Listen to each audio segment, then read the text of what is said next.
पूर्व राज्यपाल सत्यपाल मलिक का अंतिम संस्कार और पूर्व सीएम अशोक गहलोत ने पूर्व राज्यपाल को श्रद्धांजलि दी है। आपको बता दें, कल पूर्व राज्यपाल सत्यपाल मलिक का निधन हो गया था और अब देश भर में तमाम नेताओं द्वारा उन्हें श्रद्धांजलि अर्पित की जा रही है। इसी बीच अशोक गहलोत ने पूर्व राज्यपाल सत्यपाल मलिक को आखिरी विदाई दी, श्रद्धांजलि अर्पित की।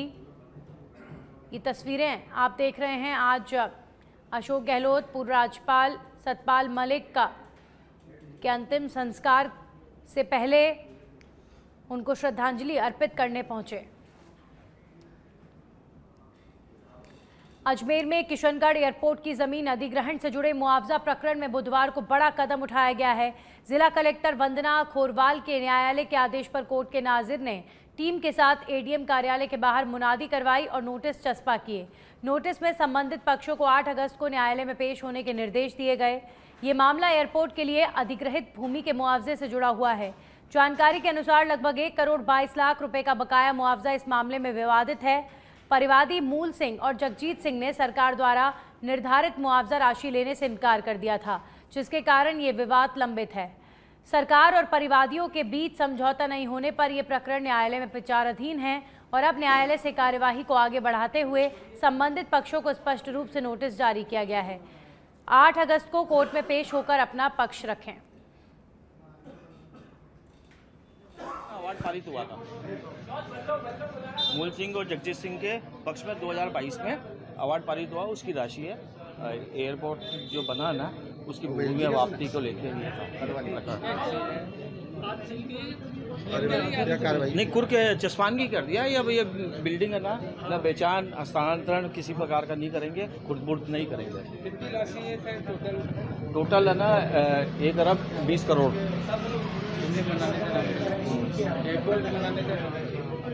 भूमि वापस करी थी राज्य सरकार ने, उसका मुआवजा है।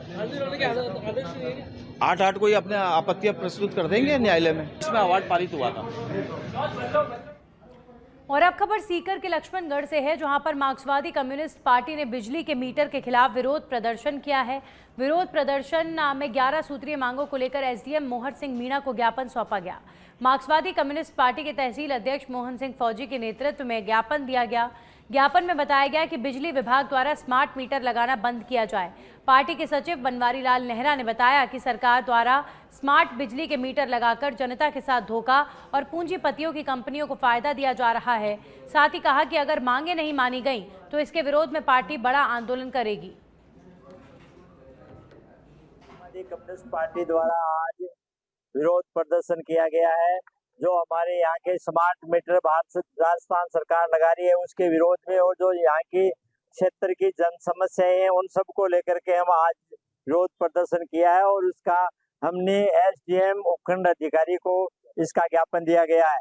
आज की जो हमारा धरना और प्रदर्शन है वो इस बात को लेकर है कि जो सम्राट मीटर मुख्य धारा में है और बहुत सारी जो समस्याएं हैं, जैसे 765 की लाइन जारी है, उन किसानों को मुआवजा देने की बात हो, और दूसरा जो गांव में गंदा पानी का भराव है, जो बहुत बड़ी परेशानियां हैं शहर के अंदर हैं, इन तमाम सवालों को लेकर आज जो ये ज्ञापन दिया गया है, एसडीएम लेवल के नीचे की जो समस्याएं हैं वो एसडीएम महोदय से ये किया गया है कि भी हम ठीक करेंगे और इसके बाद में हम तमाम ये।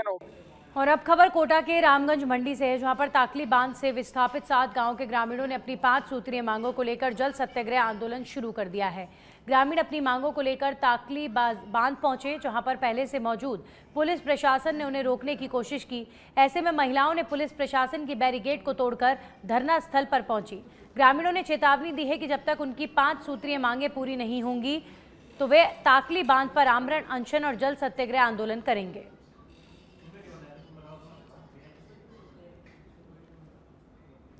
और अब खबर भिवाड़ी से, जहां पर Omaxe panorama city villas RWS society में चोरी के प्रयास का मामला सामने आया है। बीती रात 2 अज्ञात व्यक्ति लोहे के कटर के साथ सोसाइटी की बाउंड्री पार कर भीतर घुस आए और चोरी की नियत से परिसर में कई जगह घूमते रहे। इस दौरान उन्होंने सोसाइटी में कई स्थानों पर लगे ताले काटने का प्रयास किया। पूरा घटनाक्रम सोसाइटी में लगे सीसीटीवी कैमरों में कैद हो गया है। सोसाइटी पदाधिकारियों ने थाना खुसकेड़ा में लिखित शिकायत देकर दोषियों के खिलाफ सख्त कानूनी कार्रवाई की मांग की है। पदाधिकारियों ने बताया कि घटना से सोसाइटी में भय और असुरक्षा का माहौल है। उन्होंने पुलिस से रात्रि गश्त बढ़ाने की भी मांग की है।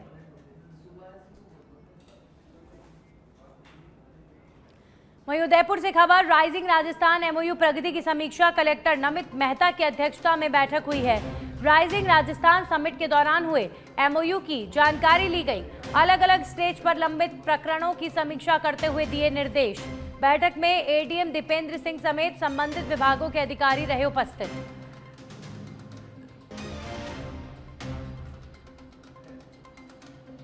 राइजिंग राजस्थान समिट के दौरान हुए एमओयू की समीक्षा की गई है कलेक्टर द्वारा। अलग अलग स्टेज पर लंबित प्रकरणों की समीक्षा करते हुए दिए गए दिशा निर्देश।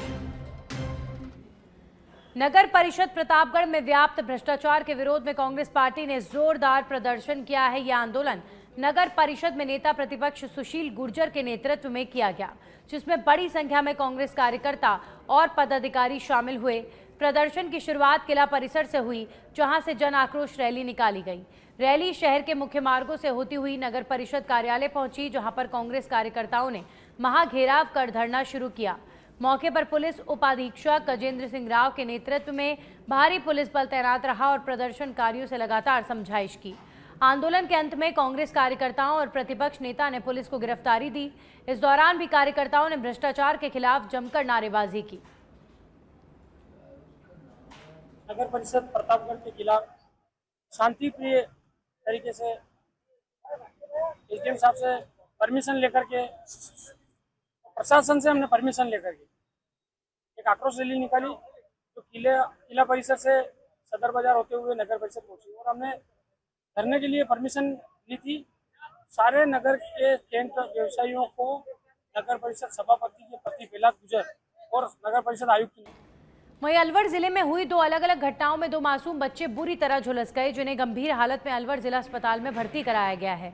दोनों ही घटनाओं ने इलाके में चिंता और दुख का माहौल बना दिया है। पहली घटना कोतवाली थाना क्षेत्र स्थित स्कीम नंबर 3 में एक बच्ची गर्म तेल की कढ़ाई में गिरकर बुरी तरह झुलस गई। वहीं दूसरी घटना अलवर जिले के खैरतल क्षेत्र के तिजारा थाना अंतर्गत मलहेर गांव की है, जहां जयद नाम के एक मासूम बच्चा गर्म दूध में गिर गया। बच्चे का जैद।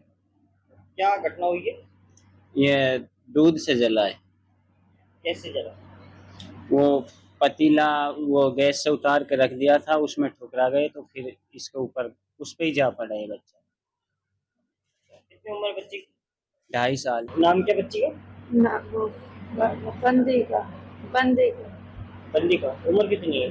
2 साल की। कहाँ के निवासी हो आप? रहने वाले तो ठीक के, पर अलवर में किराए पर रह रही रूम लेके। अलवर में कहाँ रहते हो? स्कीम 3। क्या घटना हुई है?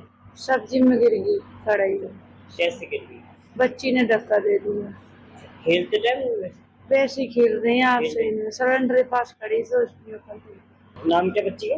ना वो खबर भरतपुर के सेवर से है, जहां पर पंचायत समिति क्षेत्र की ग्राम पंचायत महुआ के गांव धौर में राजकीय आयुर्वेद चिकित्सालय भवन का भूमि पूजन समारोह आयोजित किया गया। इस अवसर पर आयुर्वेद विभाग की उपनिदेशक डॉक्टर इंदु शर्मा मुख्य अतिथि के रूप में मौजूद रहीं। उन्होंने विधिवत भूमि पूजन कर स्वयं अपने हाथों से नींव की 5 ईंटें रखीं। चिकित्सालय के लिए भूमि दान करने वाले भामाशाह अमरचंद आर्य और उनके परिजनों का डॉक्टर इंदु शर्मा ने साफा और माला पहनाकर सम्मान किया। ये आयोजन क्षेत्र में आयुर्वेद चिकित्सा सेवाओं के विस्तार की दिशा में एक महत्वपूर्ण कदम माना जा रहा है।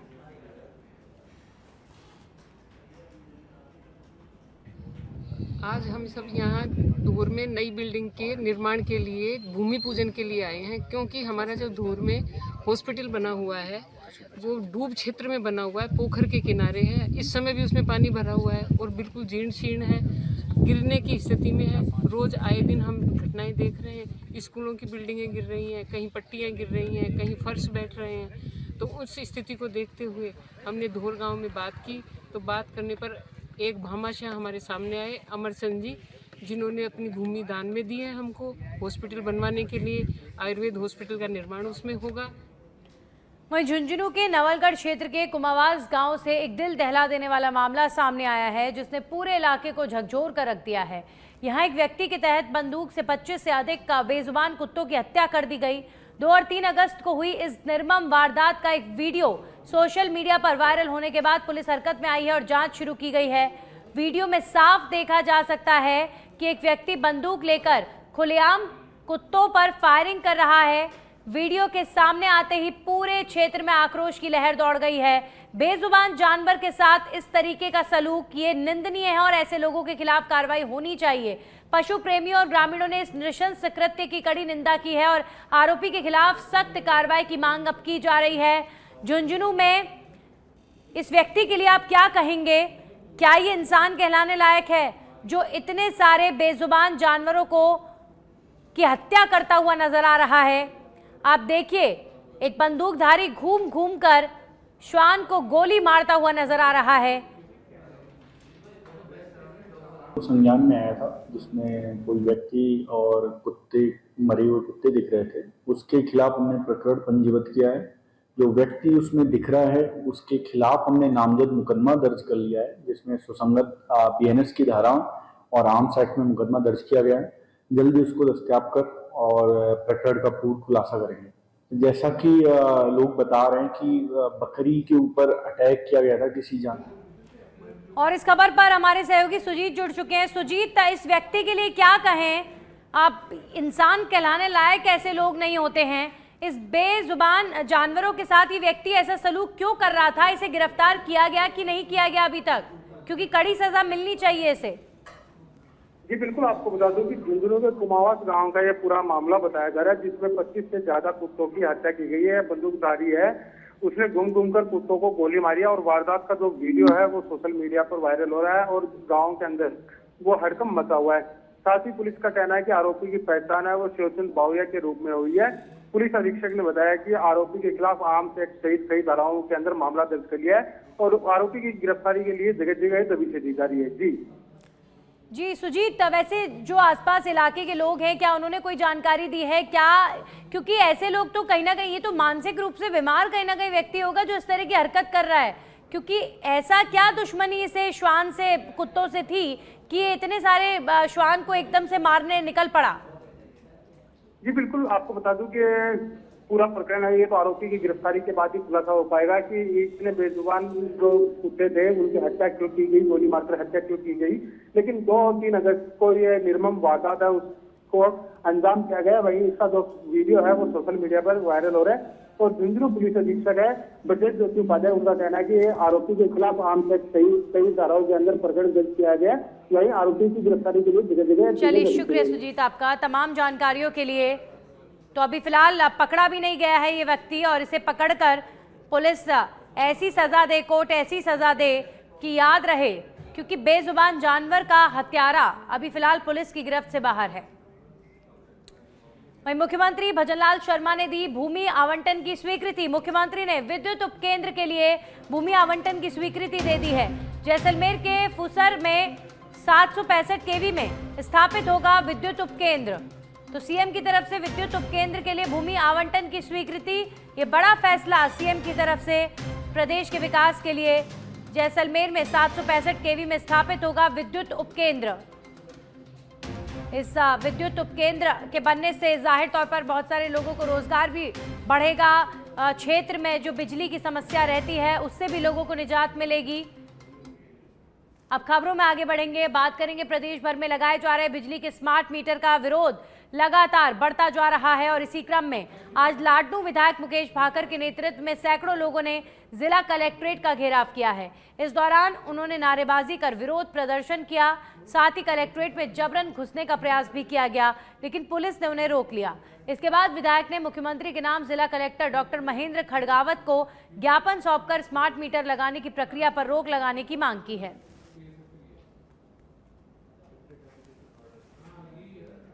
कह रहा हूँ कि पुलिस प्रशासन के माध्यम से ये लगाएंगे तो गांव में घुसो ना। तीनों किसान का आंदोलन, जो किसानों के खिलाफ जो ये बिल लाए थे वो लगा कर पाए क्या लागू? जब आम व्यक्ति को चेताने की ये बात है, अगर लगाएगी तो मैं कह रहा हूँ कि वो विरोध होगा, व्यवस्थाएं बिगड़ेगी, उसका जिम्मेदार प्रशासन होगा। हम इतनी शांति से लोगों के बीच ये स्मार्ट मीटर नहीं लगा पाएंगे। पहले इन्होंने कहा कि प्रीपेड है, जैसे मोबाइल चार्ज होता है, जैसे टीवी चार्ज होता है, वैसे अब ये ले आए कि नहीं प्रीपेड नहीं है, लेकिन बिजली चोरी रोकेंगे हम। तो जो आप लोग बड़े व्यापारियों को 4-4 हजार, 5-5, 10-10 हजार करोड़ का लोन माफ कर रहे हो, ऋण दे रहे हो, वो सुविधा आप किसानों को क्यों नहीं देना चाहते? गांव के गरीब व्यक्ति को क्यों नहीं देना चाह रहे? तो अगर ये योजना आगे चालू रही तो उसके बाद आंदोलन उग्र होगा, उसकी जिम्मेदार